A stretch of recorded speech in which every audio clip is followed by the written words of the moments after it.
बच्चेदानी का ऑपरेशन, जिसे हिस्टेरेक्टोमी के नाम से जानते हैं।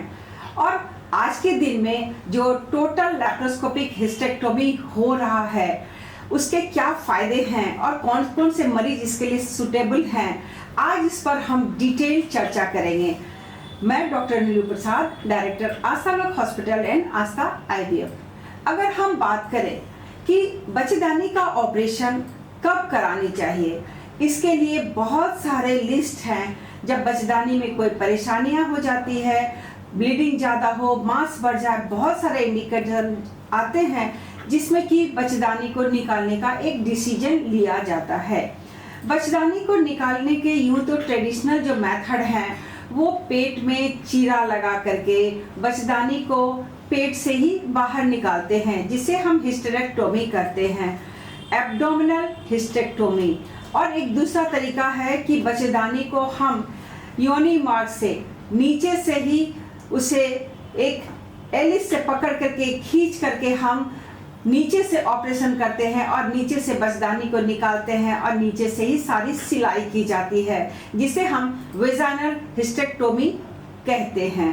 अब बात करते हैं कि हिस्टेरेक्टोमी हम केवल यूट्रस का कर सकते हैं, और टोटल हिस्टेरेक्टोमी की बात करें तो जिसमें ओवरी को भी साथ साथ निकाला जाता है। यदि ओवरी फंक्शनिंग नहीं है, एज बहुत ज़्यादा हो गया है, या ओवरी में और भी कोई सिस्ट है, मास है, एडहेजन है, तो वैसे कंडीशन में यूट्रस के साथ साथ ओवरी को भी निकाला जाता है। लेकिन आज हम बात करेंगे कि ये सारे जो ट्रेडिशनल मेथड हैं हिस्टेरेक्टोमी का, वो चाहे पेट से हो या नीचे वेजाइनल रूट से हो, ये काफ़ी पेनफुल होता है और पेशेंट के लिए जो लाइफ को नॉर्मल पटरी पर लाना होता है वो काफ़ी समय लगता है।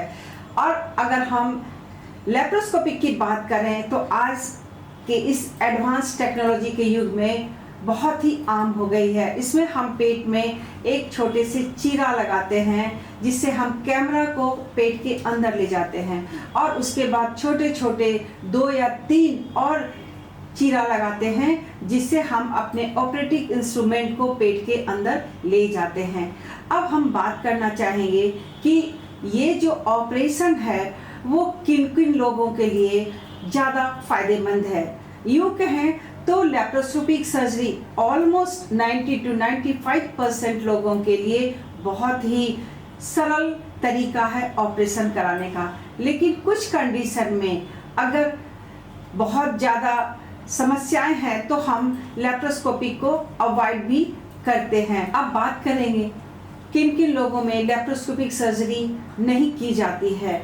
तो कभी कभी पेशेंट में कुछ मेडिकल प्रॉब्लम्स होते हैं, जिसमें गैस एनेस्थीसिया टॉलरेट करना मुश्किल हो जाता है, या जब हम न्यूमोपेरिटोनियम बनाते हैं, पेट के अंदर हवा भरते हैं, उससे उसके लाइफ को इंडेंजर हो सकता है, या कभी कभी जो यूट्रस होते हैं उनका एडहेजन इस तरह से होता है, और उसमें और भी जो ऑपरेशन के दौरान जो समस्या हो सकती है, कॉम्प्लिकेशन हो सकता है। प्रीवियसली 3-4 अगर सर्जरी यूट्रस पर हो चुकी हो तो इन सारे कंडीशन में कभी कभी कॉम्प्लिकेशन लेप्रोस्कोपिक के द्वारा हो सकती है, जिसमें लोग प्रेफर करते हैं कि हम ओपन सर्जरी करें।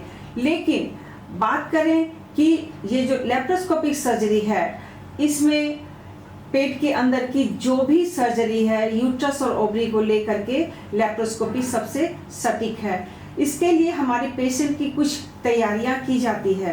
पेशेंट को ऑपरेशन से पहले उसके बॉवेल जो प्रिपरेशन होते हैं, यानी कि उनका जो गट है उसको एम्प्टी किया जाता है। उसके लिए कुछ जो दवाइयाँ होती है 1 दिन पहले से दी जाती है, उसे सॉफ्ट डाइट पर रखा जाता है।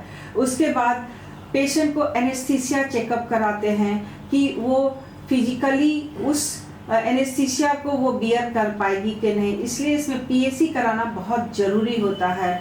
उसके बाद पेशेंट का जो हमारा डिमांड रहता है कि एक समय कभी कभी लोग मल्टीपल सर्जरी की भी रिक्वायरमेंट अपना शो करते हैं, जैसे कि यूट्रस का ऑपरेशन कर रहे हैं और साथ ही साथ हमें अगर गॉल ब्लैडर का भी ऑपरेशन करना है तो वो हम करते हैं। तो अब बात करते हैं कि अगर हम प्लान करते हैं ऑपरेशन का तो इसके लिए लैप्रोस्कोपी के द्वारा जब प्लान करते हैं, और उसके बाद हम सारे जो ऑपरेटिव मेरा मेजर्स है वो पेट के अंदर हम इंस्ट्रूमेंट के सहारे करते हैं। यूट्रस को, ओवरी को, उसके सारे सराउंडिंग स्ट्रक्चर से पहले हम काट कर सेपरेट करते हैं। इसके लिए हमारे पास जो इंस्ट्रूमेंट होते हैं वो या तो हार्मोनिक होते हैं या लिगासियोर होते हैं। इन दोनों इंस्ट्रूमेंट के सहारे हम सॉफ्ट टिश्यू को कट करते हैं, उसे सेपरेट करते हैं, और उसके बाद समय आता है कि हम उसे रिट्रीव करते हैं। तो वेजाइना के थ्रू हम इन सारे जो मांस हैं, यूट्रस हो, ओवरी हो, तो उसे हम नीचे से उसे रिट्रीव करते हैं। अब समय आता है वार्ड के रिपेयर का, जिसमें हम कैमरा में देखकर वो वार्ड को विक्री से रिपेयर करते हैं, और उसके बाद सारी प्रोसीजर को कंप्लीट की जाती है। फिर हमारे कैमरा को बाहर निकाला जाता है, अंदर में जो गैस रहते हैं उसे बाहर निकाला जाता है।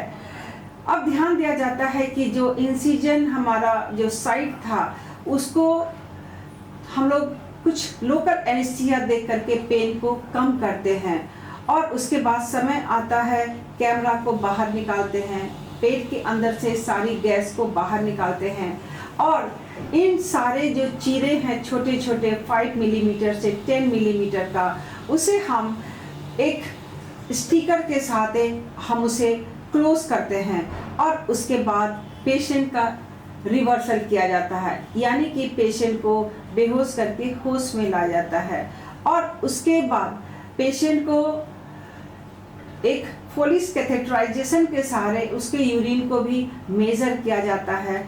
24 आवर के लिए हम लोग पेशेंट को फोलिस कैथेटराइज भी करते हैं, ताकि ब्लैडर उसका टाइम टू टाइम एम्प्टी हो, और हम मॉनिटर कर सके कि उसका यूरिन का फंक्शन और किडनी का फंक्शन जो है वो बिल्कुल ही नॉर्मल हो रहा है। और इसके बाद समय आता है पेशेंट को वार्ड में शिफ्ट करने का। अगर हाई रिस्क कंडीशन होती है तो हम लोग पेशेंट को आईसीयू में 4 से 6 घंटे के लिए शिफ्ट करते हैं, और उसके बाद 24 घंटे के आसपास हम लोग उसे सॉफ्ट डाइट सलाह करते हैं। और अगर चाय है, बिस्किट है, और कोई भी हॉट ड्रिंक्स अगर पसंद करते हैं, हॉर्लिक्स वगैरह, तो वो हमें इसे एडवाइस करते हैं। और उसके बाद 24 घंटे के बाद पेशेंट को हॉस्पिटल से डिस्चार्ज कर दिया जाता है। तो ये हमारा प्रोसीजर है टोटल लैप्रोस्कोपिक सर्जरी का। अब हम इसमें 2-3 चीज़ पर गौर करना चाहेंगे कि इस ऑपरेशन में इतना क्या खासियत है और क्यों इतना आज सक्सेसफुल है हमारे यहाँ ये ऑपरेटिव प्रोसीजर। तो सबसे पहले अगर हम बात करें कि इस ऑपरेशन में जो पेन होता है पोस्ट ऑपरेटिव, वो बिल्कुल ही ना के बराबर होता है। पेशेंट को ऑपरेशन के बाद भी ये फील नहीं होता है कि उसे कोई बड़ी सर्जरी की गई है। अब हम दूसरा पॉइंट पर बात करें तो जो ऑपरेशन के दौरान जो ब्लीडिंग होती है, नॉर्मली जो ओपन सर्जरी में ब्लीडिंग होती है वो लैप्रोस्कोपिक सर्जरी के कंपैरिजन में ज़्यादा होती है, क्योंकि इसमें हम लैप्रोस्कोपी में हम इंस्ट्रूमेंट से जब कट करते हैं उसी जगह पर हम कॉटराइज करते हैं, तो वो ब्लड का लॉस मेरा बिल्कुल ही मिनिमल या नील होता है, बिल्कुल ना के बराबर होता है। और फिर अगर हम बात करें कि पेशेंट जब वार्ड में जाता है, अच्छा फील करता है, 12 घंटे से 24 घंटे के अंदर उसे हम कोई भी सॉफ्ट डाइट अलाउ करते हैं, और उसके बाद पेशेंट का जो डिस्चार्ज हो जाता है हॉस्पिटल से, वो अपने काम पर वो 2 से 3 दिन रेस्ट करने के बाद वो घर का डेली परस्यूट्स कर पाते हैं, और 1 सप्ताह के आसपास में वो अपना सारा जो ड्यूटी है, जो वर्क है, उस पर लौट सकते हैं। अब हम बात करेंगे कि उनका अपना जो नॉर्मल है वो कब तक लौट जाता है, उसका शरीर जो है बिल्कुल नॉर्मल कब होने लगता है। अगर वाइफ हस्बैंड है तो उनका अपना पर्सनल रिलेशन वो कब बना सकते हैं। तो 6 वीक तक का समय लगता है जब हमारा कंप्लीट हीलिंग हो जाता है। उसके बाद वो एक्सरसाइज कर सकते हैं, फैमिली रिलेशन बना सकते हैं, भारी सामान उठा सकते हैं। इसके लिए ये सारी जो सुविधाएं हैं वो लेप्रोस्कोपिक सर्जरी में देखी जाती है।